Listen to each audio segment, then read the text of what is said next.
இந்த வீடியோல நாம பார்க்க போறது packaging of DNA helix in molecular genetics. So packaging of DNA ஹெலிக்ஸ்னா ஒரு குரோமோசோம்ல டிஎன்ஏ எப்படி பேக் ஆகுது. நம்ம எல்லாருக்குமே தெரியும் டிஎன்ஏன்றது வந்து டபுள் ஹெலிக்கல் மாடல், அதாவது டபுள் ஹெலிக் ஸ்ட்ரக்சர். ஓகேவா? ஸோ இது இவ்வளோ பெருசு இந்த குரோமோசோம்ஸ்குள்ள அடக்கி இருக்கு. அது எப்படி அடங்கி இருக்கு அதுக்குள்ள அப்படின்றத டீட்டெயிலாக பார்க்கலாம். ஸோ எப்படி பேக்கேஜ் ஆயிருக்கு டிஎன்ஏ ஹெலிக்ஸ் வந்து குரோமோசோம்ஸ்குள்ள. So packaging of DNA helix. The distance between two consecutive base pair is 0.34 nanometer. இல்லைன்னா 0.34 into 10 to the power of minus 9 meter of the double helix, DNA double helix in a typical mammalian cell. ஒரு typical mammalian செல்லில், மெமாலியன்னா mammals என்ன யாரு? பாலூட்டிகள். So அந்த mammalian செல்லில் இது ஒரு பேஸ் பேர், இது ஒரு பேஸ் பேர். இந்த ரெண்டு பேஸ் பேருக்கும் நடுவில் இருக்கிற அந்த டிஸ்டன்ஸ் வந்து 0.34 நானோமீட்டர் இல்லையா? 0.34 into 10 to the power of minus 9 மீட்டராகவும் இருக்கலாம்.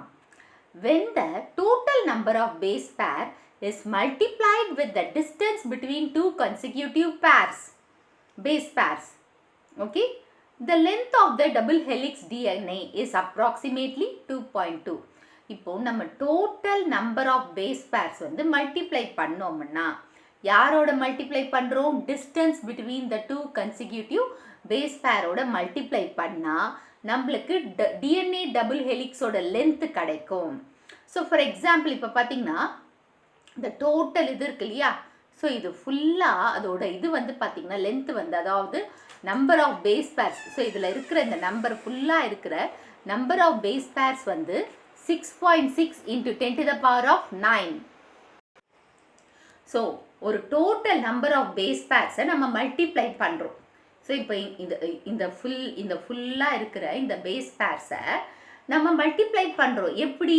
இந்த ரெண்டு பேஸ் பேருக்கு நடுவில் இருக்கிற டிஸ்டன்ஸை வச்சு மல்டிப்ளை பண்ணால் நம்மளுக்கு டோட்டல் டிஎன்ஏ லென்த் கிடைக்கும், அப்ராக்சிமேட்டாக கிடைக்கும்.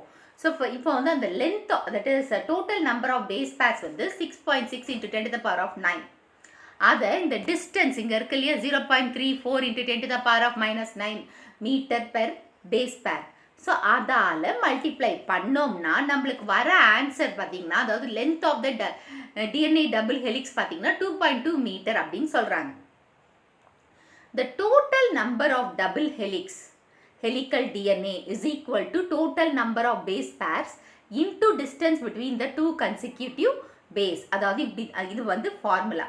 இப்போது டபுள் ஹெலிக்ஸோட டோட்டல் லென்த்தை கண்டுபிடிக்கணும்னா total number of base pairs into distance between the two consecutive base பேரை போட்டால் நம்மளுக்கு டிஎன்ஏவோட டோட்டல் லென்த் கிடைக்கும்.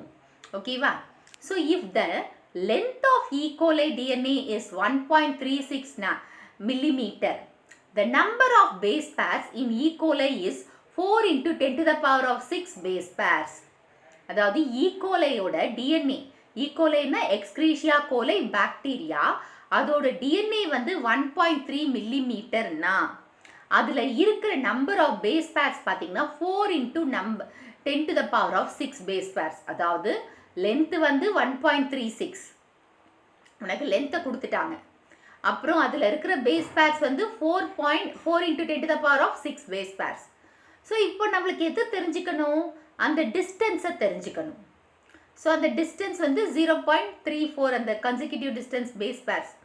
ஸோ அதை நாம் இப்படி, அதாவது இதை பண்ணால் நம்மளுக்கு இது கிடைக்கும். அதாவது 1.36 into 10 to the power of 3 divided by 0.34 into 10 to the power of minus 9 போட்டோம்னா நம்மளுக்கு 4 into 10 to the power of 6 base pairs கிடைக்கும் அப்படின்னு சொல்கிறாங்க. ஓகேவா? The length of the DNA double helix is far greater than the dimension of a typical mammalian cell nucleus, approximately 10 to the power of minus 6 meter. இப்போ DNA double helixோட length வந்து ரொம்ப பெருசா. ஏன்னா அந்த டைமென்ஷன், அந்த நியூக்ளியஸோட, மெமாலியன் செல்லோட நியூக்ளியஸை விட DNA double helix ரொம்ப பெருசுன்னு சொல்கிறாங்க. அதோட லென்த் பெருசாக இருக்குது. So chromosomes are the carriers of the gene which are responsible for various characters from generation to generation. நம்ம எல்லாருக்குமே தெரியும் இந்த குரோமோசோம்ஸில் தான் ஜீன்ஸ் இருக்குது. இந்த ஜீன்ஸை கேரி பண்ணுறது இந்த குரோமோசோம் தான். ஸோ அப்படி கேரி பண்ணுறதுனால தான் கேரக்டர்ஸ் வந்து பேரண்ட்ஸ் கிட்ட இருந்து ஆஃப் ஸ்ப்ரிங்ஸ்க்கு போகுது. அதாவது ஒரு ஜெனரேஷன்லேருந்து இன்னொரு ஜெனரேஷனுக்கு போகுது அப்படின்னு சொல்லலாம். டியூப்ரா 1965 proposed a single standard model UniName as a long coiled molecule which is associated with histone proteins of eukaryotes. So Dupraw என்றவர் 1965ல சிங்கிள் ஸ்டாண்டர்ட் மெத்தட், அதாவது சிங்கிள் ஸ்டாண்டர்ட் மாடலை கொடுத்தாரு. அதுக்கு யூனிநீம், யூனின்னா சிங்கிள், நீம்னா ஸ்டாண்டர்ட், அதுதான் சிங்கிள் ஸ்டாண்டர்ட் மாடலை கொடுத்துருக்காரு டூப்ரா 1965ல 1 மார்க்கில் கேட்கலாம். ஸோ இது வந்து ஹைலி காயில்டு ஒன், அதாவது சிங்கிள் ஸ்டாண்டர்ட்ன்றதுனால ரொம்ப காயிலிங்காக இருக்கும். அது மட்டும் இல்லாமல் இதில் ஹிஸ்டோன் ப்ரோட்டீன்ஸும் இந்த சிங்கிள் ஸ்டாண்டர்ட் மாலிகுலோட அசோசியேட் ஆயிருக்கு. இது எதில் பார்த்துருக்காங்கன்னா யூகேரியாட்ஸில். Plants and animals have more DNA than bacteria and must fold this DNA to fit into the cell nucleus. இப்போ பிளான்ஸுக்கும் அனிமல்ஸ்க்கும் நிறைய டிஎன்ஏ பெருசு பாக்டீரியா விட. இப்போ அதனால இதுகிட்ட நிறைய ஃபோல்டிங்ஸ் இருக்கும், இந்த மாதிரி நிறைய ஃபோல்டிங்ஸ் இருக்கும். அப்போ தான் இந்த டிஎன்ஏ வந்து இந்த குரோமோசோமில் பேக் ஆகும். First prokaryotes. ஸோ ப்ரோகேரியாட்ஸில் டிஎன்ஏ எப்படி இருக்குது? ப்ரோனா என்ன? ஃபர்ஸ்ட், கேரியாட்ஸ்னா ஃபர்ஸ்ட் ஃபார்ம்டு நியூக்ளியஸ். ஸோ இந்த ஈகோவில் ஏதாவது பாக்டீரியா, வைரஸஸ், சில ஃபங்கை, இவங்க எல்லாமே சில ஃபங்கை, அப்புறமா சில ஆல்கி, ப்ளூ கிரீன் ஆல்கி, இதெல்லாமே ப்ரோகேரியாட்ஸ் தான். So the DNA as a nucleoid is organised into long loops held by proteins. இப்போ இது வந்து ப்ரோகேரியாட்ஸில் என்ன இருக்காது? நியூக்ளியார் மெம்பரைன் இருக்காது, செல் ஆர்கனல்ஸும் இருக்காது. ஸோ இப்போ இங்கே பார்த்தீங்கன்னா இந்த நியூக்ளியஸ், இந்த நியூக்ளியோலஸ்ன்னு சொல்லுவோம் நம்ம யூகேரியாட்ஸில். ஆனால் இங்கே நியூக்ளியாய்டு, ஏன்னா நியூக்ளியார் மெம்பரைன் இல்லை, அது மட்டும் இல்லாமல் சர்க்குலாராக இருக்குது, நிறைய ஃபோல்டிங்ஸ் இருக்குது. ஸோ ஃபோல்டிங்ஸ் இருக்குது, நிறைய ஃபோல்டிங்ஸ் மடிப்புகளோடு இது அரேஞ்ச் ஆயிருக்கு. So DNA of prokaryotes is almost circular. So சர்க்குலாராக தான் இருக்குது and lacks chromatin organisation. So இதில் குரோமாட்டின் ஆர்கனைசேஷன் இல்லை, அதனால் இதுக்கு பேர் என்ன? ஜீனோஃபோர். ப்ரோகேரியாட்ஸ்னா ஃபஸ்ட்டு ஃபார்ம்டு நியூக்ளியஸ்ன்னு சொல்லிட்டோம். அதில் நியூக்ளியஸ் வந்து நியூக்ளியார் மெம்பரைன் இல்லாததுனால அந்த டிஎன்ஏவை நம்ம நியூக்ளியாய்டுன்னு சொல்கிறோம், நிறைய லூப்ஸ் இருக்குன்னு சொல்கிறோம். ஸோ இங்கே வந்து ப்ரோகேரியாட்ஸில் டிஎன்ஏ வந்து சர்க்குலாரில் தான் இருக்கும், இதுகிட்ட குரோமாட்டின் இல்லாததுனால இது ஜீனோஃபோர்ன்னு சொல்கிறோம். Next eukaryotes. யூ அண்ணா ட்ரூ நியூக்ளியஸ், கேரியாட்ஸ்னா நியூக்ளியஸ், ஸோ ட்ரூ நியூக்ளியஸ் அப்படின்னு சொல்லலாம்.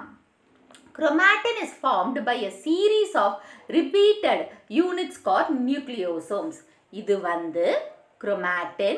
இந்த chromatinல repeated units வந்து என்னன்னு சொல்லலாம், இந்த மாதிரி repeated units இருக்கு இல்லையா, அதுக்கு பேர் வந்து நியூக்ளியோசோம்ஸ். அதாவது மணி கோத்த மாதிரி, ஒரு த்ரெட்ல மணி கோத்து வச்சிருக்கோம் இல்லையா, அந்த மாதிரி இருக்கும் இந்த மாடல். அதாவது இந்த நியூக்ளியோசோம் மாடலை ப்ரப்போஸ் பண்ணவர் வந்து கர்ன்பர்க். 1 மார்க்கில் கேட்கலாம். ஸோ இதுதான் நியூக்ளியோசோம்ஸ். இந்த நியூக்ளியோசோம்ஸில் வந்து இதுதான் நியூக்ளியோசோம். இந்த நியூக்ளியோசோமில் வந்து சென்டர் பார்ட்டில் வந்து 4 ஹிஸ்டோன்ஸ் இருக்குது. H2A, H2B, H3 and H4. இவங்க வந்து பேராக இருக்கிறதுனால இது வந்து 4 × 2 8, 8ஆக இருக்கிறதுனால ஆக்டோமியர். அண்ட் இன்னொரு அந்த H1 ஹிஸ்டோன் ப்ரோட்டீன் வந்து இந்த லிங்கர் டிஎன்ஏவோட அசோசியேட் ஆயிருக்கு. ஏன்னா இந்த நியூக்ளியஸும் இங்கே ஒரு நியூக்ளியஸையும் அட்டேச் பண்ணுற, அதாவது லிங்க் பண்ணுற ஒரு டிஎன்ஏவாக இருக்கிறது வந்து லிங்கர் டிஎன்ஏ, அதோட அசோசியேஷனில் இருக்கிறது இந்த H1. அப்புறமா இந்த நியூக்ளியோசோம்ஸ் வந்து அதாவது பாசிட்டிவ் சார்ஜ் அண்ட் டிஎன்ஏ வந்து நெகட்டிவ் சார்ஜ். ஸோ நெகட்டிவ் சார்ஜும் பாசிட்டிவ் சார்ஜும் அட்ராக்ட் ஆகும் இல்லையா, அதனால தான் இந்த டிஎன்ஏ வந்து இதை சுற்றி இருக்குது. இந்த சுற்றுற இந்த இதில் எத்தனை பேஸ் பேர் இந்த டிஎன்ஏல இருக்குன்னா 200 பேஸ் பேர்ஸ் இருக்குது. ஸோ இப்போ நம்ம இந்த டிஎன்ஏ அதாவது நியூக்ளியோசோம்ஸை டீட்டெயில்டாக பார்க்கலாம். ஸோ நியூக்ளியோசோம் மாடலை கொடுத்தவங்க வந்து கர்ன்பர்க் அண்ட் தாமஸ். நியூக்ளியோசோம் என்ற வார்த்தையை கொடுத்தவர் வந்து காயின் பண்ணவர் வந்து அவுடெத் தான் இந்த வார்த்தையை, நியூக்ளியோசோம் என்ற வார்த்தையை கொடுத்துருக்காரு. ஸோ இந்த நியூக்ளியோசோமில் இந்த மாதிரி கண்டினியூஸான இந்த பீட்ஸ் மாதிரி இந்த மாதிரி இருக்கும். அதாவது இது வந்து ஸ்ட்ரிங்குன்னு சொன்ன இந்த ஸ்ட்ரிங்கில் இந்த மாதிரி கண்டினியூஸாக இருக்கிறது வந்து நியூக்ளியோசோம்ஸ். ஒரு ஸ்ட்ரிங்கில் மணி கோத்த மாதிரி இருக்குது. பீட்ஸ்ன்னா மணி.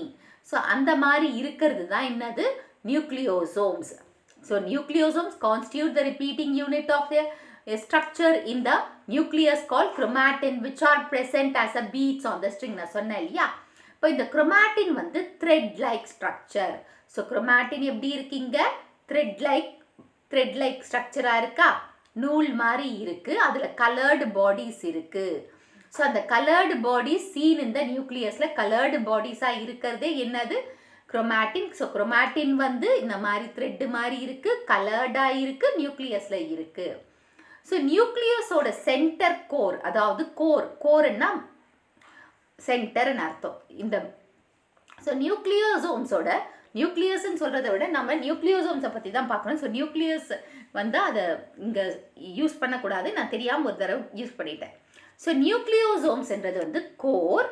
அந்த கோர், அதாவது அந்த கோரில் என்னென்னு இருக்குன்னு சொன்னேன், மேடப் ஆஃப் 8 ஆக்டோமியர், அதாவது 8 ஹிஸ்டோன் ப்ரோட்டீன்ஸ், அதாவது octamer of histone proteins H2A, H2B, H3, H4 present in pair to form ஆக்டோமியர்.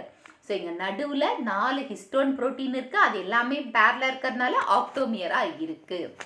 Plus அந்த நியூக்ளியோசோமை சுற்றி நெகட்டிவ்லி சார்ஜ்டு டிஎன்ஏ இருக்குது, அதுதான் 200 பேஸ் பேர்ஸ் இருக்குது. இந்த ஒரு டேர்னில் இந்த ஒரு டேர்ன் ஆஃப் டிஎன்ஏ இப்படி போயிட்டு இப்படி வருது இல்லையா, அதில் எத்தனை பேஸ் பேர் இருக்குது? 200 பேஸ் பேர்ஸ் இருக்குது. அண்ட் இது வந்து நெகட்டிவ் சார்ஜ், டிஎன்ஏ வந்து negative charge. Okay, histones are positive charge, அதாவது ஹிஸ்டோன்ஸ் வந்து இந்த ஹிஸ்டோன் ப்ரோட்டீன்ஸ் வந்து பாசிட்டிவ் சார்ஜ். ஓகே, அது மட்டும் இல்லாமல் இது பேசிக் ப்ரோட்டீன்ஸ். ஸோ இந்த ஹிஸ்டோன்ஸ் எத்தனை ப்ரோட்டீன், அதாவது எத்தனை ஹிஸ்டோன் ப்ரோட்டீன்ஸ் இருக்காங்கன்னா 5 இருக்குது. H1, H2A, H2B, H3, H4 5 இருக்குது. ஸோ இந்த ஹிஸ்டோன் ப்ரோட்டீன்ஸ் வந்து 2 அமினோ ஆசிட்ஸ் அதிகமாக இருக்குது. ஸோ ரிச் இன் 2 அமினோ ஆசிட்ஸ்ன்னு இருக்காங்க, arginine and lysine and arginine. இந்த 2 அமினோ ஆசிட்ஸ் வந்து அதிகமாக ஹிஸ்டோன் ப்ரோட்டீன்ஸில் இருக்குது. இவங்க தான் பேசிக் ப்ரோட்டீனும் கூட. ஸோ இந்த சென்டர் கோர் ஆஃப் நியூக்ளியோசோம்ஸில் எத்தனை இருக்குது? இந்த சென்டர் கோர் ஆஃப் நியூக்ளியோசோம்ஸில் மொத்தம் 4 இருக்குது. அந்த 4 2 பேராக இருக்குது. வெளியில் லிங்கர் டிஎன்ஏல H1 இருக்குது. ஓகே, ஸோ அதான் சென்டர் கோர் ஆஃப் நியூக்ளியோசோம்ஸில் 4 ஹிஸ்டோன் ப்ரோட்டீன் இருக்குது, H2A, H2B, H3, H4. Linker டிஎன்ஏல இன்னொரு நியூக்ளியோடைடோட கனெக்ட் ஆகுது இல்லையா, அந்த டிஎன்ஏ வந்து லிங்கர் டிஎன்ஏ. ஸோ அந்த 2 டிஎன்ஏவை இப்போ இங்கே ஒரு நியூக்ளியோசோம், இங்கே ஒரு நியூக்ளியோசோம் இருக்கு இல்லையா, இதுக்கு நடுவில் ஒரு கனெக்ஷன் இருக்குது. அந்த கனெக்ஷனை நம்ம என்னன்னு சொல்கிறோம்? Linker DNA. அந்த லிங்கர் டிஎன்ஏயோட யார் அசோசியேட் ஆகிருக்காங்க? H1 histone protein associate ஆகிருக்காங்க.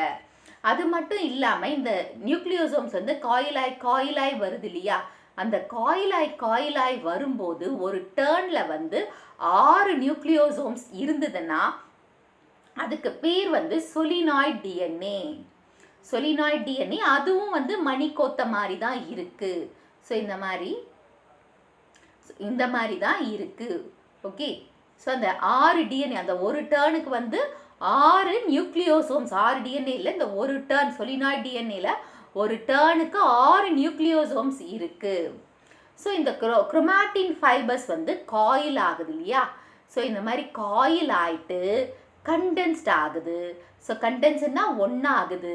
ஒன்றாகும்போது குரோமாட்டிட்ஸாக மாறுது. குரோமாட்டிட்ஸ்லேருந்து குரோமோசோம்ஸ் வருது. இப்போ இங்கே பாருங்கள். ஸோ இப்போது இது வந்து சொலினாய்டு ஃபார்ம். இதில் வந்து 6 இருக்குது. என்ன இருக்குது? 6 நியூக்ளியோசோம்ஸ் ஒரு டேர்னுக்கு இருக்குது. அதுக்கப்புறம் இந்த குரோமாட்டின் ஃபைபர்ஸ் வந்து இந்த மாதிரி கண்டென்ஸ்ட் ஆகுது. ஸோ டைட்டன் ஆகுது, அதாவது அதுக்குள்ளே கண்டென்ஸ் ஆகி இந்த மாதிரி இங்கே போயிட்டு நல்ல காயில், இந்த மாதிரி காயிலிங்கும் ஆகிட்டு இந்த குரோமாட்டிட்ஸில் போய் அடங்குது. இந்த குரோமாட்டிட்ஸில் இருந்து என்ன ஃபார்ம் ஆகுது? குரோமோசோம்ஸ் ஃபார்ம் ஆகுது.